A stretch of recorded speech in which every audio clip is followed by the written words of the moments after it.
In this video, I'm going to share to you on how do you do strike through text in Google Sheets. So let's get started.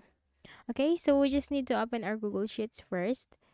And I have prepared this sample word for you. So this is where we are going to perform the strike through. So in order to perform the strike through, we have to select the cell first that contains the word or the text.